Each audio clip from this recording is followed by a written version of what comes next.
Welcome to The Explainer. Today, we are diving deep into bibimbap, a Korean dish that is just a masterpiece of flavor, color, and balance. It's not just food, it's basically art in a bowl. And here's what's so cool about bibimbap. It's not just a random mix of ingredients. It's a whole philosophy of balance. It's all built around the 5 symbolic colors of Korean tradition: white, black, green, red, and yellow. Each color is thought to correspond to a different part of the body, so the dish is literally designed to be nourishing. All right, so here's our game plan for today. We're going to break down the art of bibimbap itself, then get into mastering the vegetables. After that, we'll explore some different styles, whip up some amazing vegan sauces, and finally, I'll share some secrets on how to eat it just like a local. Okay, let's jump right in. What exactly makes bibimbap so special? I mean, the name literally means mixed rice, but it is so much more than that. So, at its most basic level, the name tells you everything you need to know. Bibim means mixing, and bap means rice. Simple enough. But the real magic? Well, that's in the harmony of all its parts. And the absolute heart and soul of any great bibimbap? It's gotta be the seasoned vegetables, known as namal.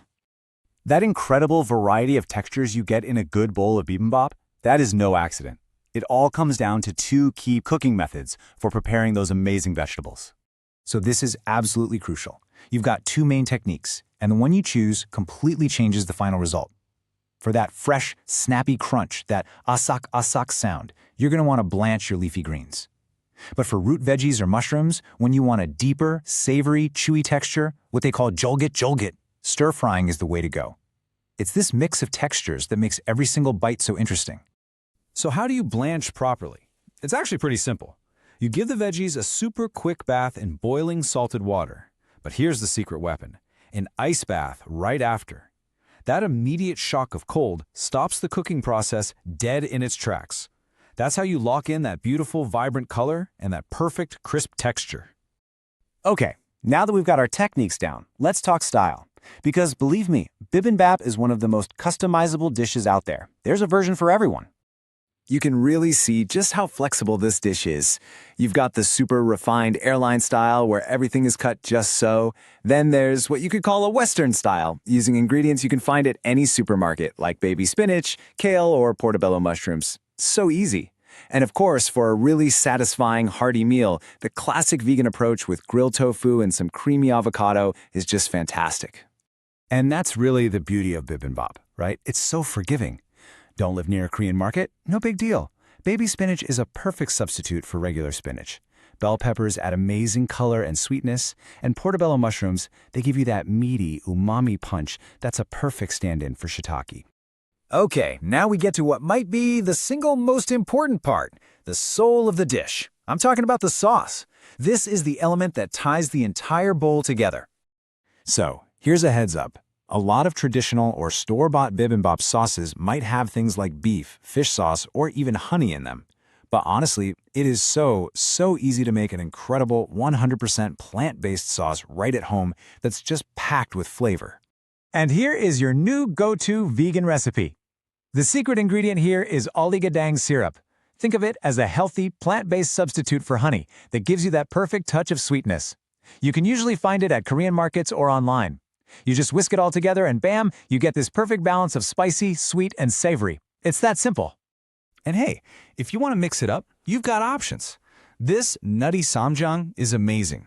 It's got that deep umami flavor from the fermented soybean paste, and the crushed nuts add this great texture. Or, if you're not a fan of spice, this savory soy sauce is perfect. It's mellow and just lets all those fresh vegetable flavors really shine through. All right, your bowl is assembled, it looks like a work of art, it smells incredible. So how do you get the ultimate eating experience? Let's get into the final secrets for that perfect bite. So you've got this beautiful bowl, and you've got a spoon and chopsticks. What do you reach for first? Most people would just grab the spoon and start mushing it all together, right? Well, hold on a second. There's a much better way. Okay. Here's the pro move. Mix with your chopsticks. When you use a spoon, you kind of just press and mash everything down and it can get a little dense. But with chopsticks, you can gently lift and toss everything. This gets air in there, it keeps the rice grains fluffy, and it doesn't crush all those perfectly cooked vegetables. Then, once it's all beautifully mixed, you grab your spoon and enjoy. Now, If you are lucky enough to be eating a dulsat bibimbap, the one that comes to your table sizzling like crazy in a hot stone bowl, there is one last amazing secret you need to know. You heard that sizzle? That is the sound of pure magic happening. Just let the bowl sit for like 20 or 30 seconds before you touch it. That intense heat is creating a golden, crispy layer of rice at the bottom called nurunji. Seriously, for a lot of people, this is the best part of the whole meal. When you get to the end and scrape up that crunchy, toasty, nutty-tasting rice, it's just incredible. So really, when it comes down to it, you gotta remember this. Bibimbap is freestyle food. There aren't any hard and fast rules. Your fridge is your palate, and that bowl of rice is your canvas. Got some leftover veggies? Go for it. This is your chance to be creative. So, we've walked through the techniques, the styles, and the inspiration. The only question left is, what masterpiece are you going to create in your bowl? Thanks for watching.